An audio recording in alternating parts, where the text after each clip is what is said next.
He was the bravest man I ever knew. He made us despise him for 6 whole films. Yet in the final moments, he shattered our hearts. Severus Snape. When Snape swept into the classroom, like a giant bat, the dungeon's chill seemed to deepen instantly. He singled out Harry before everyone. Young Harry Potter stood there awkwardly, confusion clouding his bright green eyes. In that moment, we labeled him the villain. Until 7 years later, in that dusty shack with signs of struggle, we finally uncovered the truth. Voldemort's serpent inflicted a grave wound. His cloak darkened with injury. Life was slipping away, yet with his last strength, he clutched Harry's robes. What Harry caught was not tears. It was the weight of a lifetime. When we witnessed Snape's life in the pensieve, all our hatred crumbled in that instant. We had been utterly wrong. The beginning of it all, on that gloomy riverbank in Spinner's End, Snape found his first glimmer of light, gazing spellbound at the red-haired girl Lily, Evan sharing secrets of the magical world. Like 2 seedlings clinging together in a crack, he told her of Hogwarts, told her of Slytherin, naively believing they'd stand side by side forever. Fate shifted at the sorting ceremony. When the sorting hat chose for Lily, a flicker of pain crossed Snape's face, and when he was sorted into Slytherin,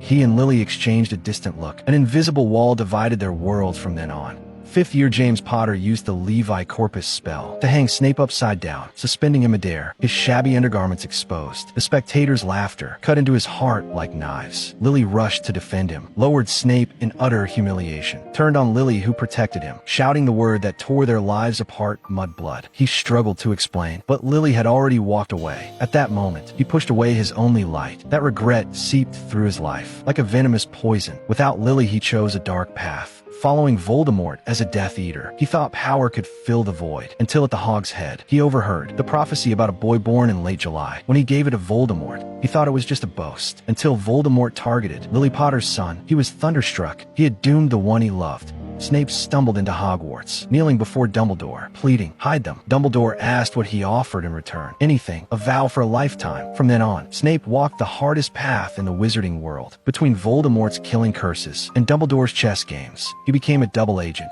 facing Harry Potter. He hated Harry, hated his resemblance to James, and that reckless nature. It was the face of his lifelong shame. But he had to protect Harry, because those green eyes identical to Lily's were his only light in the darkness. So he saw the most conflicted, most tormented guardian, one who tormented openly, yet risked everything in secret. First year at the Quidditch match, Harry's broom thrashed wildly. Everyone thought Harry was clumsy. Only Hermione noticed. Snape in the stands staring intently, his lips moving. The truth was, Quirrell cursing the broom, while Snape, the man who seemed to hate Harry most, used a stronger countercharm. Had Snape faltered even slightly, Harry would have fallen from the sky. That was his first time saving Harry, with no one knowing. Second year at the dueling club, the Expelliarmus spell. The year the chamber opened, Lockhart held a ridiculous dueling club. When Snape easily disarmed the fool, everyone laughed. This seemingly casual moment, the spell Snape subtly taught Harry, became key to defeating Voldemort. His second time saving Harry, in a way no one noticed.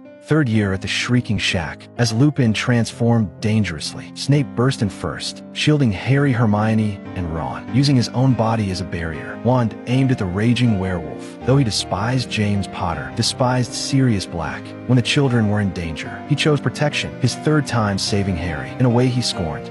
Fifth year, the painful lessons. That year, Snape was forced to teach Harry a clemency. He said the cruelest things in class, but we later learned he feared more than anyone that Harry would be controlled by Voldemort's mind, that Lily's son might break. So even when Harry saw his painful memories, he kept teaching. When Harry rushed to the ministry, Snape alerted the order first, his 5th time saving Harry, doing the kindest things in the harshest way. 6th year, the unspoken guardianship. That year he killed Dumbledore himself, became the school's enemy. The most heartbreaking part, when Harry used Sectum Sempra against him, he felt bitter disappointment, yet chose to keep protecting. 7th year guardianship until the end. As headmaster, he shielded students under the Carrow's tyranny. When Harry roamed the forests, he followed Dumbledore's plan, hiding Gryffinder's sword in a frozen lake, guiding Harry with a Patronus. But when Harry returned to school, McGonagall confronted Snape publicly. Before everyone's eyes, he stepped back wand raised, seeming defeated. Yet as he fled, he stunned 2 Death Eaters unexpectedly. That strike was his final protection for Hogwarts. He left bearing deeper scorn. To fulfill his ultimate mission, Dumbledore asked if he cared for Harry now. He cast Expecto Patronum. It was Lily's Patronus. Dumbledore asked after all this time. Always. That always weighed more than any vow. A promise written in a lifetime of solitude. A silent love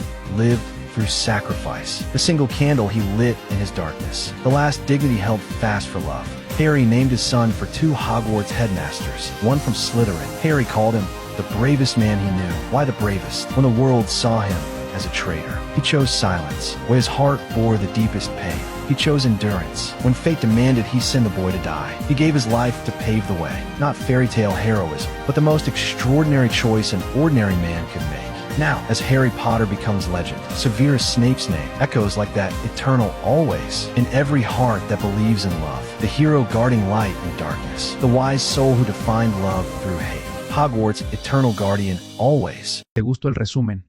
¿Qué piensan de hacer el resumen de la historia completa? Deja tu opinión en comentarios.